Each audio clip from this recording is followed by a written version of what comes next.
as you may or may not know, the Congressional Black Caucus, along with Speaker Pelosi, Leader Nadler, um, Senators Harris and Booker, introduced legislation today. Well, introduced to the world their proposed legislation, and the name of that legislation is Justice in Policing, the Justice in Policing Act. So this is in response not just to recent kind of uprising and marching, but the cry of the people after the latest just heinous death of Mr. George Floyd, and right before that the execution of Breonna Taylor, and before that, and you guys know those names, and you likely know those stories. So this legislation is being introduced in the House, and it was developed with the Senate in conjunction with the House, with the Judiciary Committee, and Senators Harris and Booker spearheaded that in the Senate, and Chairwoman Karen Bass in the House, and they all came together first and did 8 minutes and 46 seconds on one knee, just in observance of the amount of time that George Floyd suffered and had a knee on his neck before he died. And then they did the presser about this legislation. Before I get into the specifics of the legislation, and I do believe that the specifics are important, so I want to give, as I said, my commitment to you all is to come here as often as I can to give as much fact-based, research-based, data-based, experience-based data, information, opinion based on my own experience and knowledge, or bringing people to you who know more than me, so that you can make decisions based on fact and reason, not based on emotion. Not because your emotions are not valuable, because they are, and you're right to have them and you're right to pay attention to them. But if we act off of emotion without the information to undergird it, then sometimes we act in error, sometimes we act in ways that are not the most beneficial to us. Okay, so in trying to bring you this information, I watched today, and I watched the press conference and the speakers, and if you have the time, you should go back, just look at the entire press conference. And many compelling arguments for why now is the right time that this legislation needs to be pushed through. But frankly, what I then saw that in this season, just I find annoying and insulting, is that before people could even hear what was in the proposed legislation, we got comments about the fact that they're wearing kente cloths. We got comments about the fact whether they should be on their knee or not, whether it's performative, it's just symbolism, where is some action, when are they going to produce legislation? They were there to introduce legislation. I mean, that was the whole point, that they spent all of last week saying on Monday we're coming with legislation, on Monday we're coming with sweeping legislation in the area of policing that will reform and correct our policing system in ways that are necessary for the public good, right? But we've got in certain social media circles, which I don't know how much you pay attention to it or not. I pray that, frankly, you all are able to just weave your way through some of it, because these knee-jerk reactions and these instant memes about things that don't matter are killing us. I mean, we just don't have time for it. People are dying on the street while protesting dying on the street. That's where we are. So y'all know I come to you and I say, let's keep the main thing the main thing. Let's not major in the minors. Please do not allow yourself to get swept up in absurdity and irrelevance and minutia, right? Distraction. And when it comes from people who have significant followings, then the news picks up on what, I don't know if you guys know that that's the way it goes with kind of the way scuttlebutt becomes mainstream news. So somebody will say something, whether on Twitter, on Instagram, wherever, and then enough people will chime in about that one thing that they said that it'll get picked up like at bottom of the barrel, one of those low-lying, just social online magazines, and that online mag will publish it, and then it gets picked up by some more reputable news source. And then the next thing you know, the story is whether the House and Senate delegation should have wore kente cloths or not. Like, and the ignorance of it from Black folks is that's one of the things that the CDC does often. I mean, it's a sign of unity. And if it bothers somebody, or if it's dated, or if it's whatever, psh, did you hear about the legislation? Do you have any thoughts about that? Do you have an opinion? Deregulating, defunding, de-escalating, demilitarizing? Are these things good or bad or what? That's what I want to know. And I'm sure that that's what serious-minded people want to know from anybody they're following or respect. I mean, I love some levity. But when these things are coming, and the other thing is this, the job of the House of Representatives, right, is to propose legislation. That's their gig. I can't remember which congresswoman it was who was talking about eyes being on the prize and the fact that John Lewis could not be there with them today, but he would be telling people to keep their eyes on the prize and stay focused. And that's what I'm saying. So as these things are happening, and as we are seeing our legislative body do the job they're supposed to do, which is to make the changes that they can make on the federal level, or attempt to make them by putting together packages like this that are bold, sweeping legislation, then we've got to read it for ourselves. We've got to say what parts we like, what parts we don't like. We've got to get behind it and push and be calling our House of Representatives members, our senators, and even our local, state, and municipal people, and telling them to push upward to support it, right? So that we can have change, because that's their gig. That's the part they do. It doesn't mean that the mayors can't still do something, the city council can't still do something, the state senate can't do something, the state house can't do something, the governor can't do something. Everybody has a role. But what I hope we can do is, when people are doing the part that they're supposed to do, we are not so jaded or so cynical or so just quick for the knee-jerk reactions that we don't actually look and pay attention and then use our sphere of influence in order to tell others about what's actually happening, right? Okay, so justice in policing.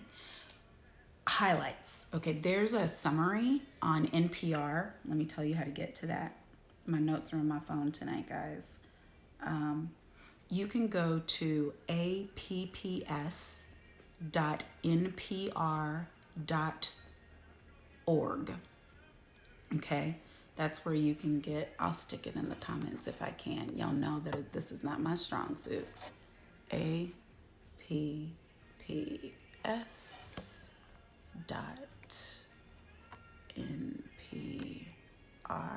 Am I getting that right? No. NPR. Somebody, don't y'all want to tell me how I can pin a comment, I really would like to do that sometime. I don't have to do it right now though. Let me get this done. Okay, so you can go there, and there's a summary there. There's a link for that. And then there's also a link for the entire bill.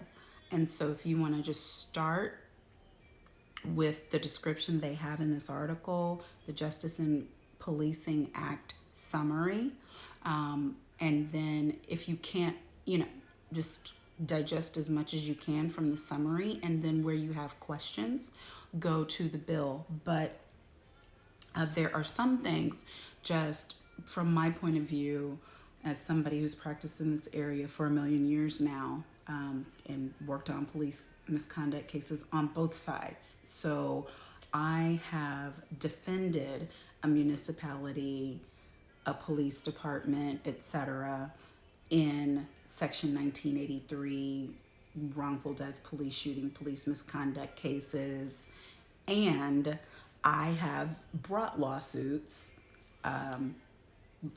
later in my career for those same issues. And I've worked in crisis management and communications with other lawyers who are putting forth that legislation and still do.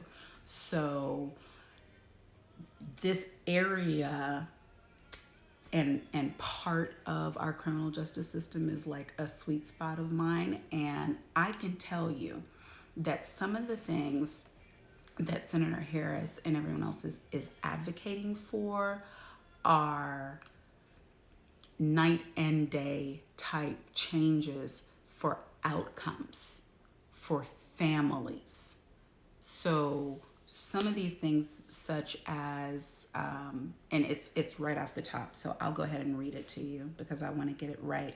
One of the things that they're changing is the standard. So when a police officer makes a decision to use deadly force or to really use any level of force, and they're establishing a federal use of continuum, which I agree is necessary. But one of the things they're changing is that the standard to this point has been whether the action was reasonable. And now the standard is going to be whether the action is necessary. And that is a huge difference because anybody can rationalize the reasonableness of anything. But then the difference, right, is that if you are challenging what an officer has done, it's a higher standard to figure out whether it's necessary or not. Hold on, y'all. Oh, sorry, fixing my phone.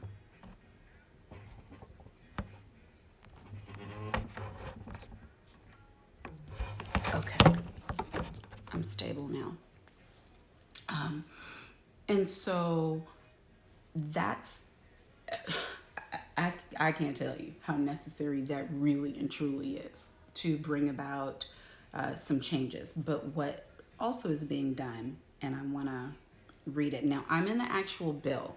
So in Title I, which is Police Accountability, Subtitle A, Holding Police Accountable in the Courts, they changed some definitions. So they're striking, okay, let me back up. I don't want to make any assumptions. The reason why they can do these things and it affect local police officers and local policing is because in the area of police misconduct, when you're bringing a lawsuit, in addition to maybe whatever state claims there may be, like assault, battery, the wrongful death claim is a federal claim that is brought pursuant to 42 U.S.C. 1983.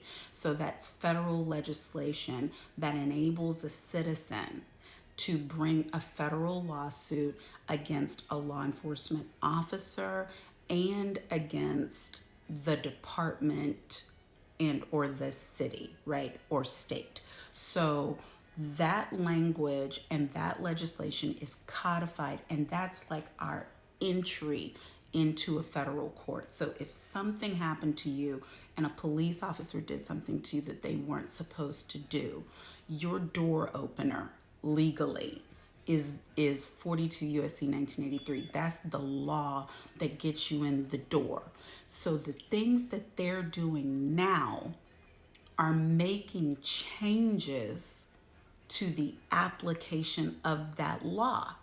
And since it's a federal law, everybody has to line up. So you've been seeing people saying, well, police departments already have this and police department already has that. And they're talking about policies and guidelines. That's not the same thing as changing the law, because when they change the law, when you break the law, you can go to jail, right? Clink, clink.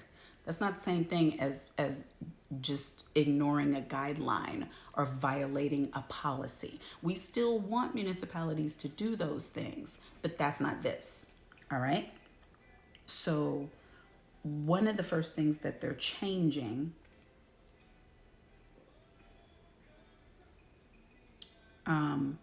is the qualified immunity standard, okay? So, and I'll just read it to you. Section 1979 of the Revised Statutes of the United States, in parentheses 42 USC 1983, is amended by adding at the end the following: it shall not be a defense or immunity to any action brought under this section against a local law enforcement officer or a state correctional officer that, one, the defendant was acting in good faith, or that the defendant believed reasonably or otherwise that his or her conduct was lawful at the time when the conduct was committed, or two, the rights, privileges, or immunities secured by the Constitution and laws were not clearly established at the time of their deprivation by the defendant, or that at that time the state of the law was otherwise such that the defendant could not reasonably have been expected to know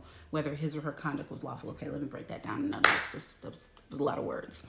So, under the first part, what they're saying is no longer under qualified immunity, and oh my God, I got so mad earlier today. I don't know what I was even looking at. I watched somebody be interviewed and say, well, changing the qualified immunity standard doesn't change anything in terms of civil practice, but what it changes is criminal. And I'm like, okay, reverse it.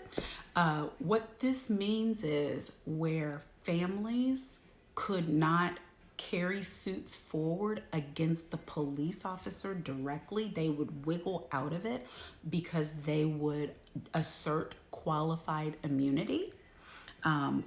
And they would say they were acting good faith, they believed, whether it was reasonable or not, that their conduct was lawful. So let me give you a for instance.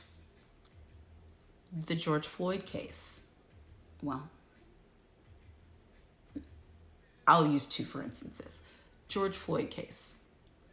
If suffocation, chokehold, strangulation is part of a tactic that the officer believed was lawful at the time that it was happening, that knee to the neck as part of a means to detain a suspect, then he could claim, when sued in civil court by the family, that what he was doing was lawful, or that he thought it was lawful, whether it was reasonable for him to think that or not.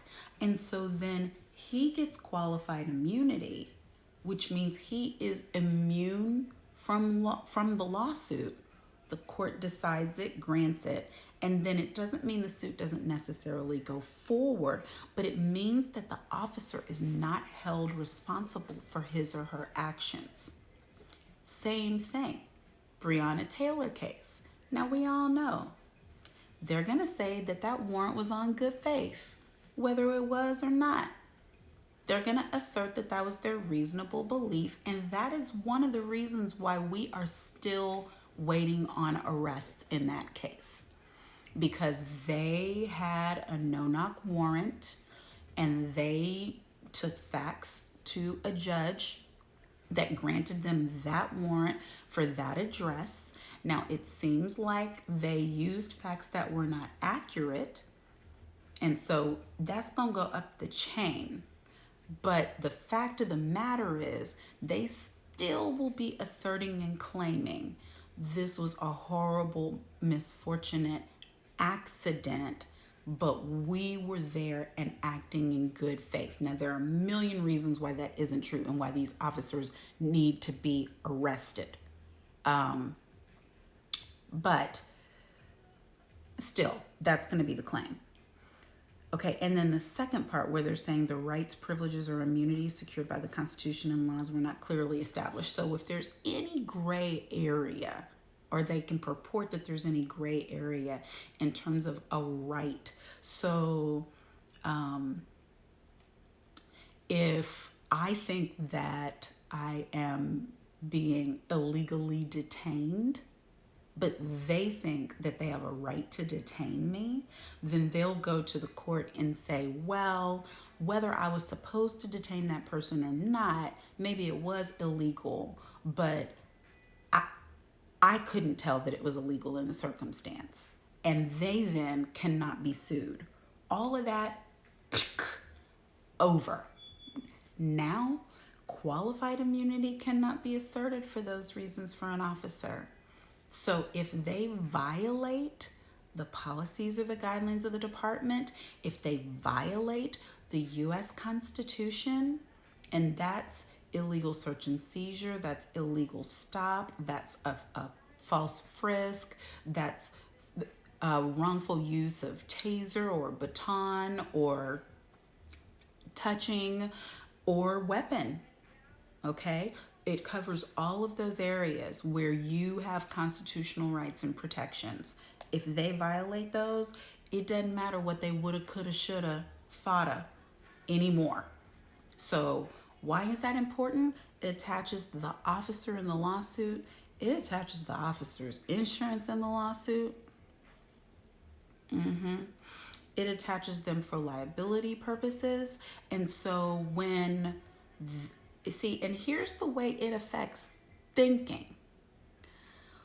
If I know that my actions, if found wrongful, can cost me my house, my car, my savings, I'm tooling things around in my head appropriately, as opposed to officers who now have been able to function with just basically impunity, because even when they screw up and screw up massively, maybe they'll lose their jobs. They won't be paying for their own legal defense, and they won't be going to jail. So that's important. Let me cover a couple more that are important. I posted something about just the highlights. So if you look one post before now on my IG, then it'll be there. But one other thing that they're doing, and it's entitled to Policing Transparency Through Data. They are calling for a national police misconduct registry. And again, this is critical. So they're saying not later than 100 days after the date of enactment of this act, the Attorney General shall establish a National Police Misconduct Registry to be compiled and maintained by the Department of Justice. What's going to be in the registry?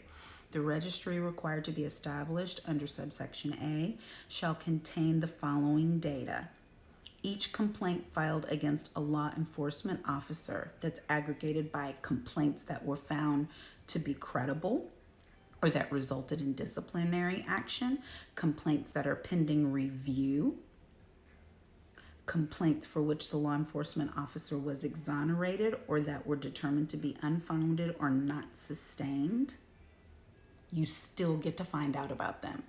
And complaints, obviously, where the officer had discipline. So, again, for this to be required nationwide, that's a big deal, because that means that an officer can't get fired in Tulsa and it gets swept under the rug and then go move to Plano, Texas, and get a brand new start because shield to shield, blue line to blue line, somebody let him come in and start all over again, because the citizens will have this information and have a right to know it about new officers that are being hired, new detectives that are being hired in their police departments. And it also matters because when people are bringing lawsuits, you have accurate data to show not just whether a particular officer has had complaint after complaint after complaint, but it also shows whether a department has multiple officers, 5, 10, 20, that have had complaint after complaint after complaint. And that helps you in another part of the litigation where you're trying to prove pattern and practice. So if a department has enough evidence that's showing that they either have a pattern of doing the same we oops and uh-oh'd our way into the back of your car, into your apartment, doing illegal searches, because what we really are doing is going around tossing people's homes, which is what they were trying to do with Breonna that night.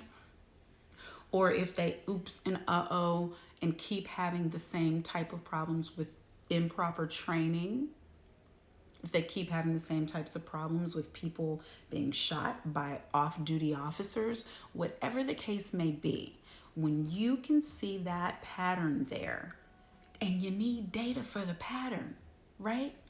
And so there's a provision of law that allows you a separate way to bring the lawsuit, and a separate means of recovery, okay? And I'm sorry if I'm going way too like wacko legally jargonish, but I just want you to understand that these are things that people may say, okay, but that doesn't keep an officer from doing whatever. And I disagree. I wholeheartedly disagree, because the only real type of deterrence you can have with an officer that is out there Ramboing is if they're gonna have consequences. So what Senator Harris was talking about with accountability and consequences for improper or bad actors, then that's what that means. Because a city having to pay $3 million when not one dime of it came from the officer who just wrongfully killed somebody and they kept their job.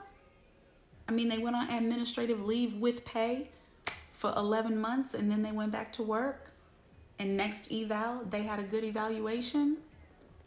That's not a disincentive for bad behavior. It's not. It's not a disincentive for the department. It's not a disincentive for the officer. So those things matter. Another question that I saw, because another thing that this bill does is it makes chokeholds illegal.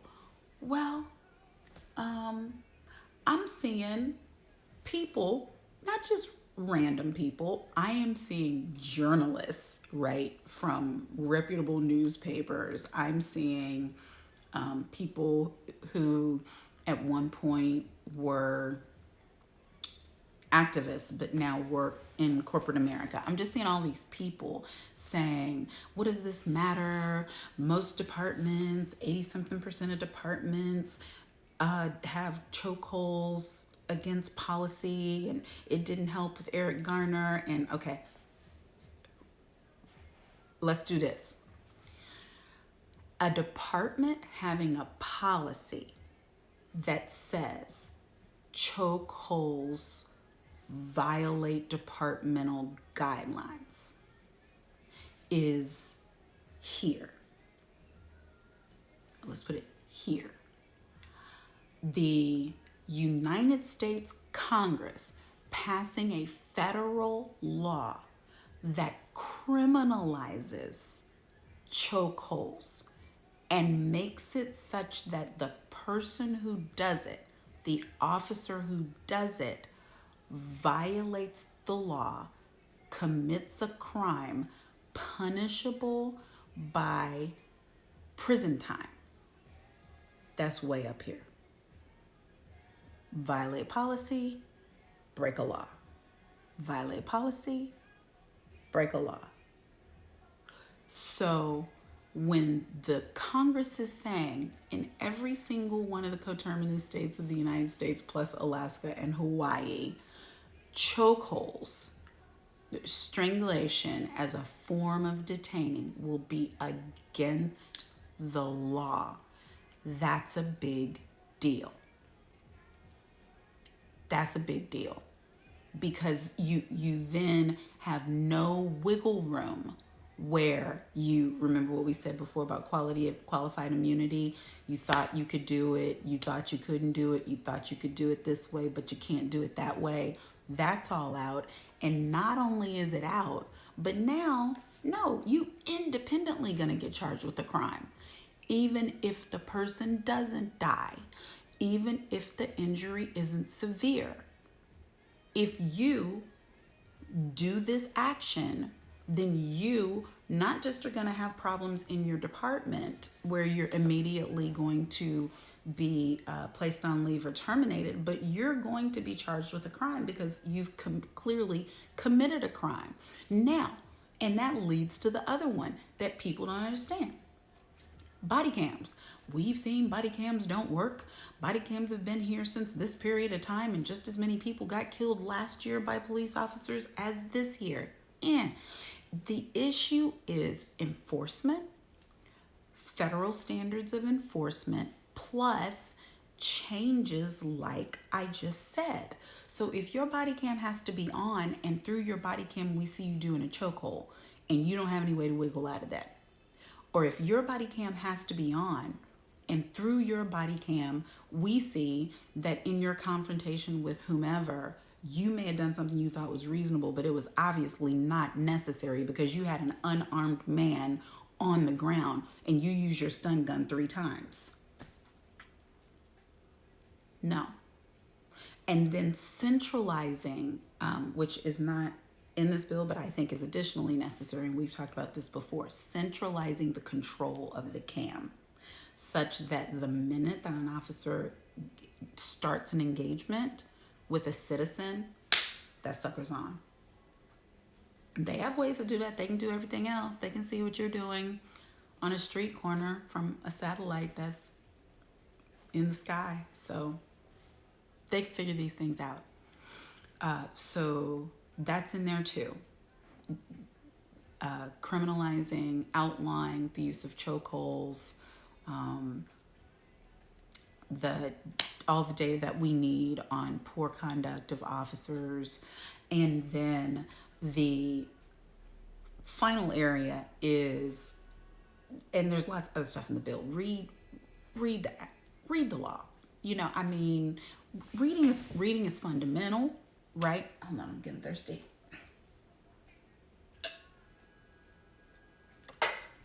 Reading is fundamental. So I tweeted out the summary for the law. But here's the other thing. Well, here's 3. Reading is fundamental, yes. Leaders read, right?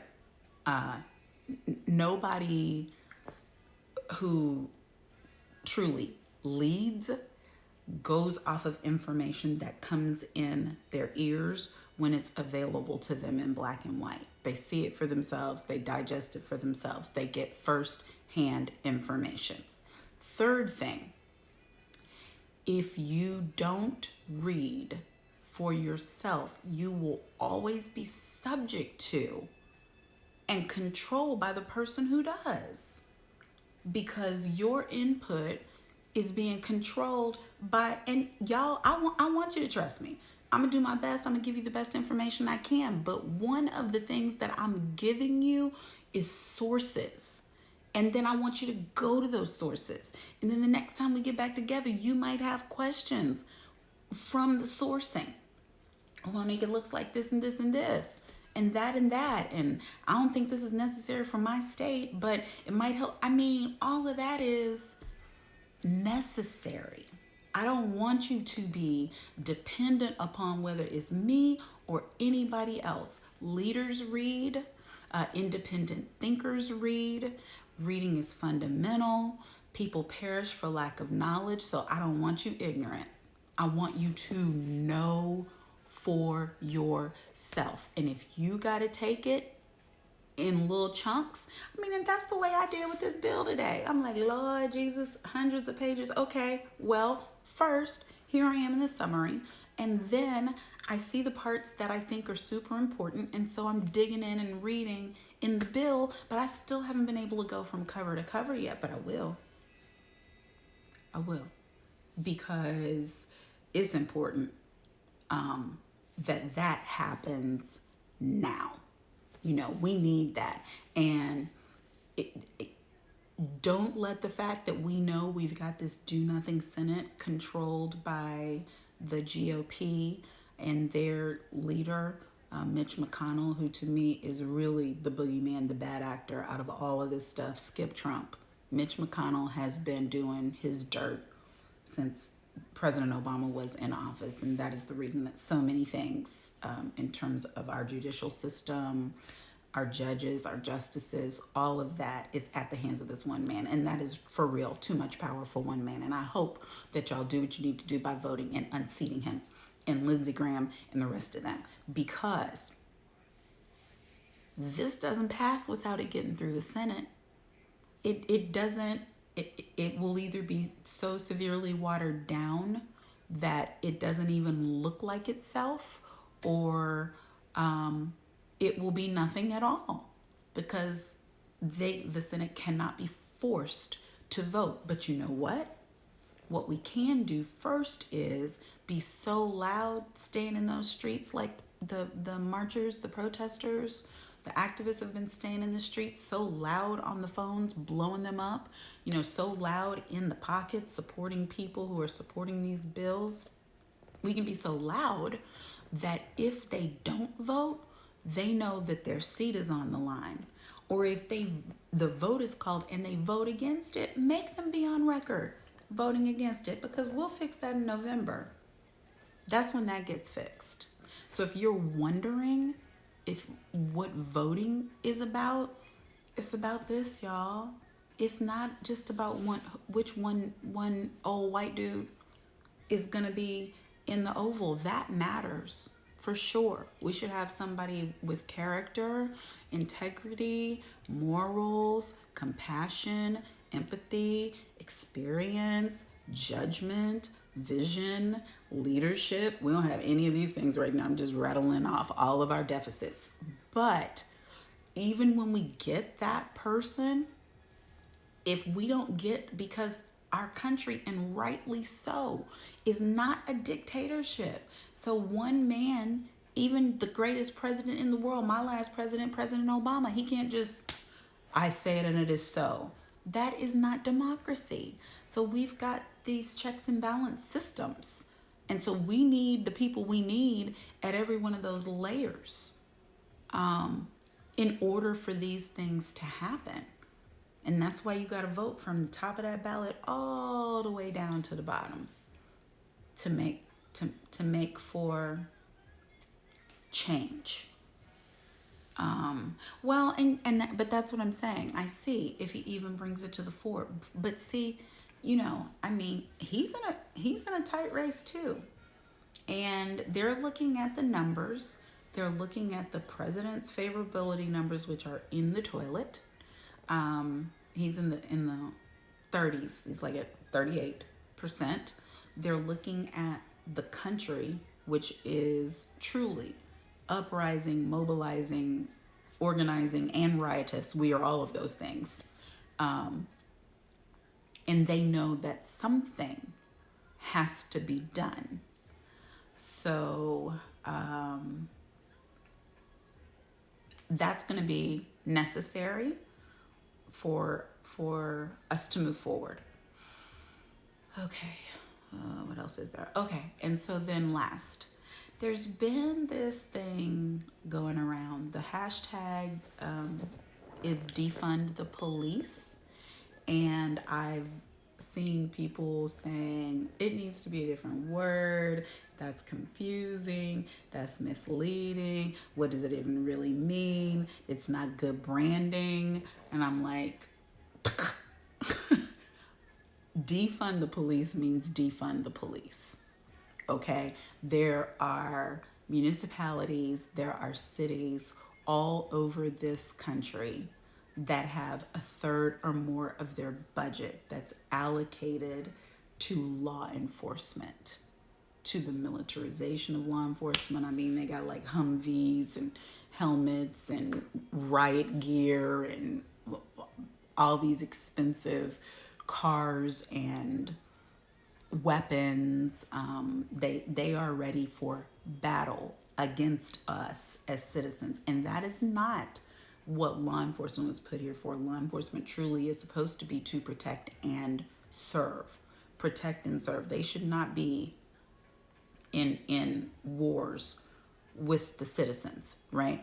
And so what defund means is what it says.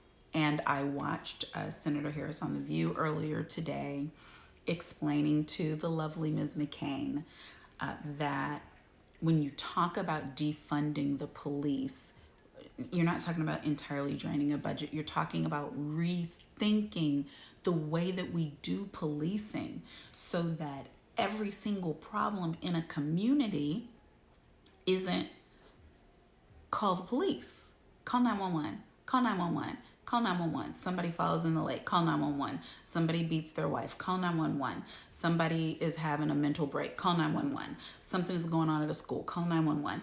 No. And that doesn't happen in every community.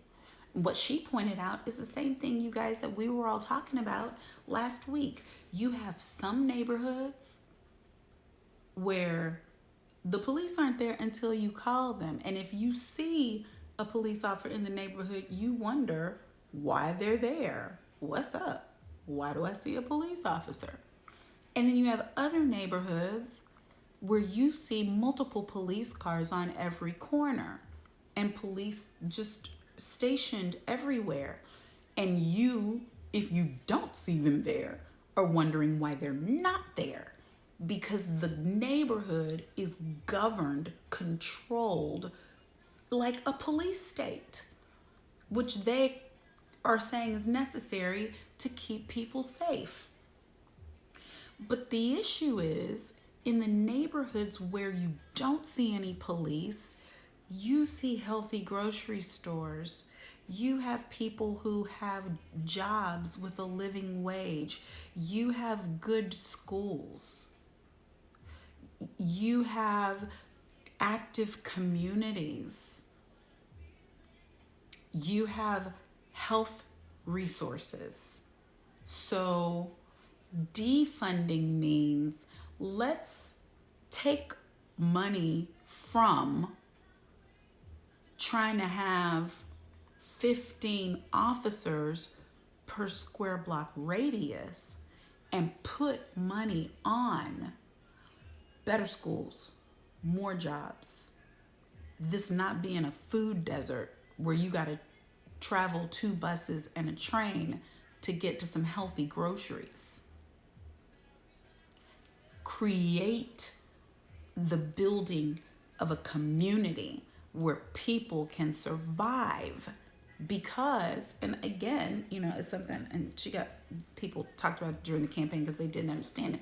The greatest deterrent to crime is a job.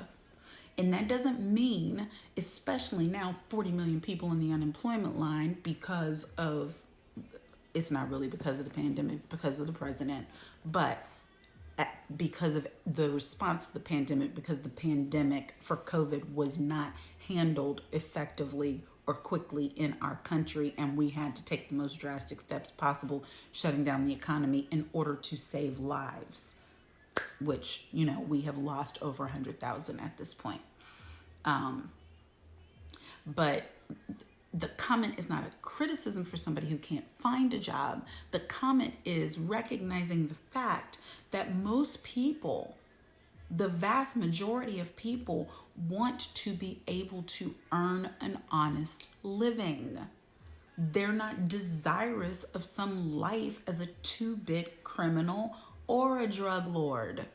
They would like to have value and have a craft or a trade or a career or a vocation and be able to earn enough money from it to be able to feed and keep their family housed and clothed and safe. It's not just a question of economics or money, it's a question of dignity.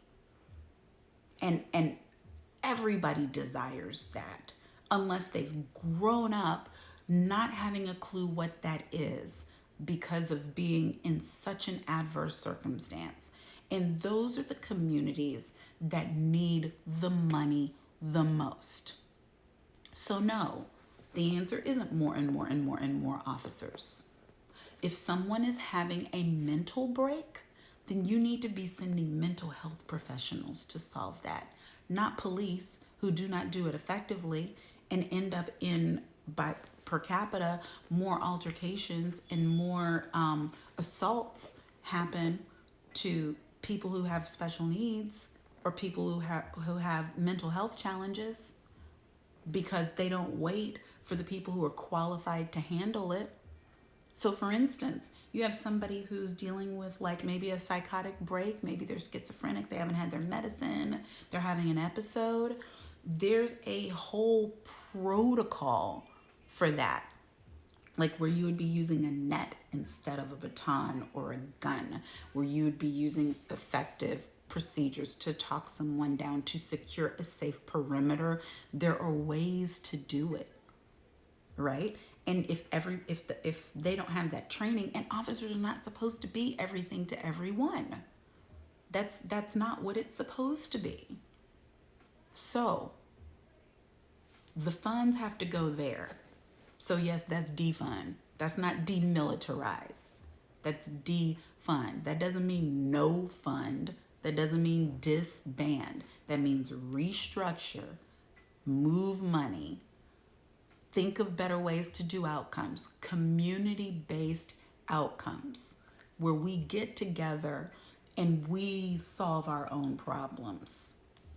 We police ourselves because we understand our own communities the best.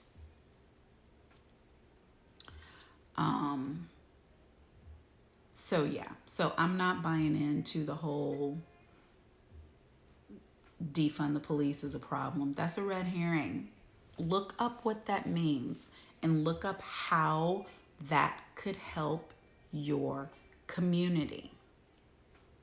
Okay, and I see a couple of comments on here about, it's more arrests and more prison. Okay, all of that is fine, but there are things in the bill that do something about that. So what we need to do is support the legislation. And we need to support activists. And see, here's the thing, and I'm gonna say this to you guys. Okay, and see, this is what I'm trying to say to you. Defund is not a hard word. People know what it means. People are not idiots. They really can get this. That is two syllables and it can be defined just as easily as I defined it with you. So instead of us again majoring in the minors and continuing to have an issue with the nomenclature, push the agenda forward. Use your words, your mouth, your brain, your voice, your influence to share why something is needed. Not to critique the manner in which it has unfolded. Come on, we just don't have time. We ain't got time for that, y'all. I mean, we really don't. We have no time for that. And I also summarily reject the notion that because something has been happening a certain way for a whole period of time, that it has to keep happening change, I'm not going to go into I started doing some President Obama speeches, like the whole speeches. But yes, there is an arc, and change does take time. But then there are moments like this one where it really is all hands on deck, because we don't just have the attention of of people of color in this country, or other minorities in this country that aren't black, or white people in this country. We have the attention, the pulse, the commitment of the world. There are people all over the world who are out there marching, and they might not even understand all what it's going to take to make for change, but they know that what they saw on that television is unacceptable for any human being to experience. And I commend anybody who's willing to stop what they're doing and make a sign and march and risk for real their own lives in order to stand for the principle of humanity. Now, we can get down into the weeds of it, because the devil really is in the details, but so is love. Love is in the details too. So we can get down in all of that for sure. But there are people who do this, who are doing this work, who have been doing this work. I'm so annoyed when people are like, "Oh, we had a black president. The black president didn't." Yes, he did. I mean, the commission that they're using for the recommendations for police forces, it was President Obama's task force. This legislation that's coming now is an iteration of things that they've been trying to pass with a Republican-led Senate. And yes, during the time that they had the House and the Senate, President Obama had to, with his wisdom, with his vision, make a judgment call about what would change the most lives. And that was trying to give every single person health care so we could be alive to fight another day. And then not doing other things. But one man cannot do everything and should not have to do everything. This is our country. This is our government. They work for us. That's the gig. They are public servants. They are accountable, answerable, fireable. I'm hoping we fire Trump in a few months. Can't wait to say you're fired. I mean, I didn't hire him, but we did. The country did. And Russia. So, dig in, y'all.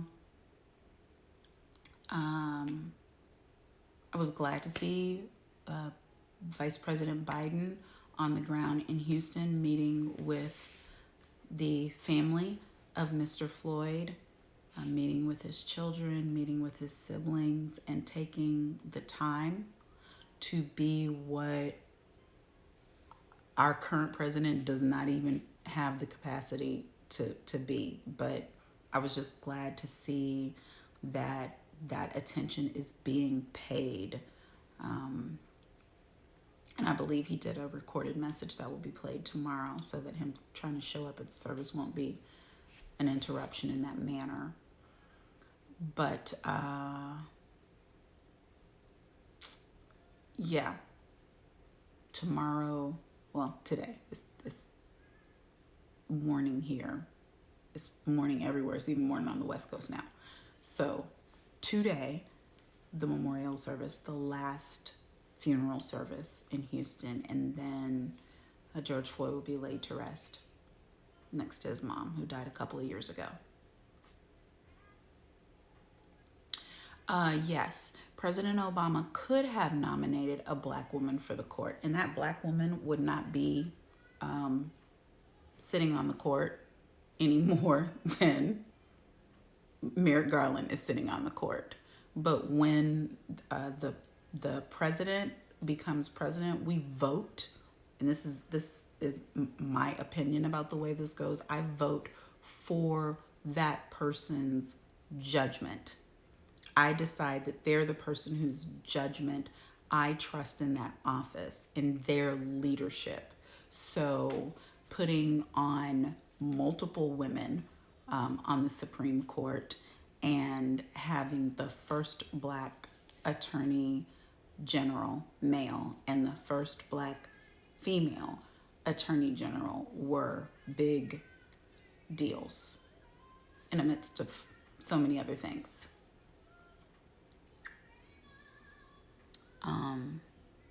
Gosh, we're gonna have to do voter suppression another time because I'm running out of time, which means I have talked for an entire hour almost. But I will share links that you can use to activate. And that's more than anything else, guys. Lean in, get involved, speak up, use your platform. These days, social media, everybody has a platform. Use it, join in, share, donate, read, share what you read, ask questions. I'll be back here again and again and again. And you can always, whether it's in my DMs or whether it's just sticking it under a comment on one of the posts, if you have follow-up questions, additional questions, or topics you're just wondering about, put them there and I'll try to get to as much as I can. Okay? I am praying for everybody. It's our moment and our hour. We have to seize it and make the most of it for the good of the whole world. Thanks for listening. Love you guys.